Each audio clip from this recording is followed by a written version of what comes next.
Don మీడియాకు స్వాగతం. CI Nagaraju remand report. Don media చేతుల్లో సిఐ నాగరాజు రిమాండ్ రిపోర్టులో కీలక అంశాలు.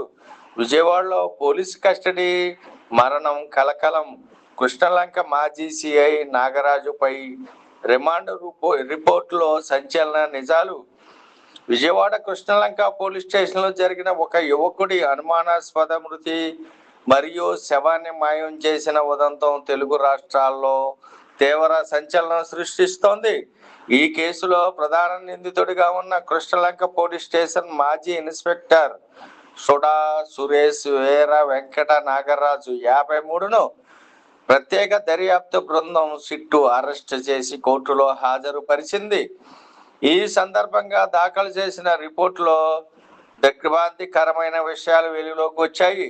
రిపోర్టు ప్రకారం సాయి కృష్ణ 25 అనే యువకుడిపై కృష్ణలంక మాచర్ల పోలీస్ స్టేషన్లలో నాన్ అవైలబుల్ వారెంట్లు పెండింగ్లో ఉన్నాయి.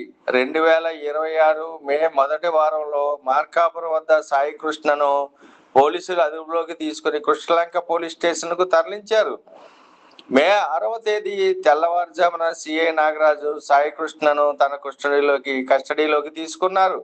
చట్ట ప్రకారం నిందితుడిని 24 గంటల్లోగా మేజిస్ట్రేట్ ముందు హాజరుపరచాల్సి ఉన్నప్పటికీ సిఐ నాగరాజు ఆ పని చేయకుండా చట్ట విరుద్ధంగా లాకప్లో ఉంచారు.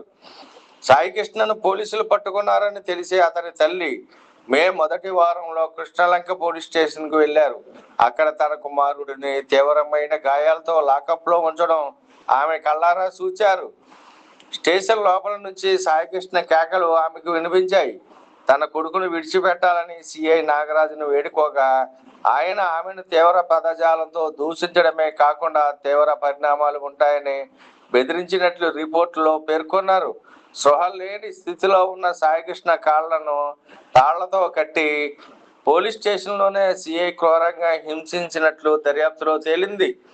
చివరకు పోలీసుల అనుమానాస్పద అమానుష దెబ్బలకు తాళ్ళక సాయికృష్ణ మే 6 నుండి 8 మే మధ్యకాలంలో పోలీస్ స్టేషన్లోనే మరణించినట్లు ప్రాథమిక ఆధారాలు స్పష్టం చేస్తున్నాయి. సాయికృష్ణ కస్టడీలోనే మరణించడంతో ఆ నేరం నుండి తప్పించుకోవడానికి సిఐ నాగరాజు దారుణమైన వ్యూహం పన్నారు. మృతదేహాన్ని పోలీస్ స్టేషన్ నుండి రహస్యంగా తరలించి ఆధారాలు దొరకకుండా తగులబెట్టి పూర్తిగా మాయం చేసినట్లు ఆరోపణలు వచ్చాయి. ఇప్పటి వరకు సాయికృష్ణ మృతదేహం తాలూకు ఆనవాళ్లు లభించలేదు.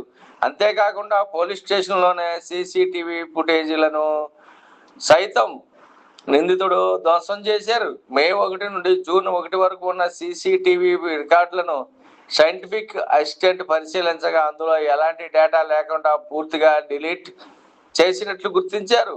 హైకోర్టులో హైబియస్ కార్పస్ పిటిషన్ దాఖలైన సమయంలోనూ నిందితుడు సాయికృష్ణ తమ కస్టడీలో లేడంటూ తప్పుడు నివేదికలు ఇచ్చి కోర్టును తప్పుదోవ పట్టించే ప్రయత్నం చేశారు.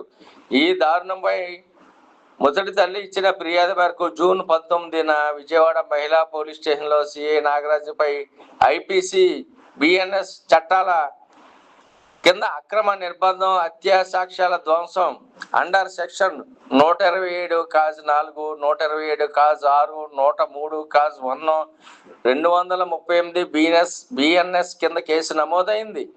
కేసు తీవ్రతను గమనించిన ఆంధ్రప్రదేశ్ ప్రభుత్వం జూన్ 21న ఐజీపీ ఎం రవిప్రకాష్ నేతృత్వంలో ప్రత్యేక దర్యాప్తు బృందాన్ని సిట్టును ఏర్పాటు చేసింది.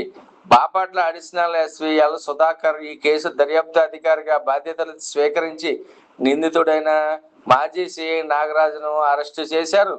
జూన్ 24 నిందితుడిని విజయవాడ ప్రభుత్వ ఆసుపత్రిలో వైద్య పరీక్షలు నిర్వహించగా అతను ఆరోగ్యంగా ఉన్నట్లు వైద్యులు ధృవీకరించారు.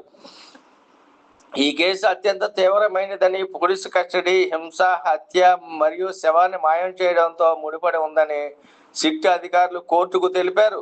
నిందితుడు దర్యాప్తుకు ఏమాత్రం సహకరించడం లేదని, తప్పించుకునే సమాధానాలు ఇస్తున్నాడని పేర్కొన్నారు. అతను బయట ఉంటే సాక్షులను బెదిరించే అవకాశం ఉందని, అందువల్ల నిందితుడు సుడా సురేష్ వీర వెంకట నాగరాజుకు 15 రోజుల పాటు జ్యుడిషియల్ రిమాండ్ విధించాలని దర్యాప్తు అధికారి అడిషనల్ ఎస్పీ ఎల్ సుధాకర్ గౌరవనీయ కోర్టును అభ్యర్థించారు. విశ్వసనీయ వార్తల సమాహారమే మన డాన్ మీడియాను లైక్ చేయండి, షేర్ చేయండి, సబ్స్క్రైబ్ చేయండి, మరికొందరితో చేయించండి. ధన్యవాదములు.